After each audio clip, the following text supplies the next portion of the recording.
ወንድሞች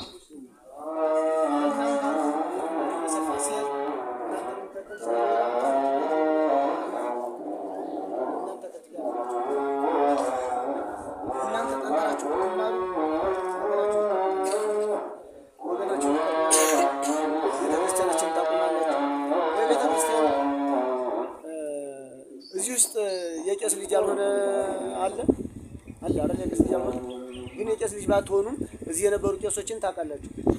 ነፍሳቸውን ይማር ነው ገነትን የማያውቅ የለም። እነ መርጌታ ማሙን የማያውቅ የለም።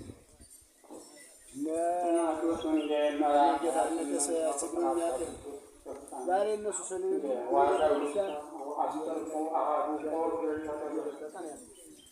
ስለዚህ እናንተ ተተክታችኋል። እናንተም በኋላ እኛም አለን። እኛ እናንተ እንድትማሩ እናንተ እንድትማሩና እንደዚህ ቤተ ክርስቲያን ራሳችሁ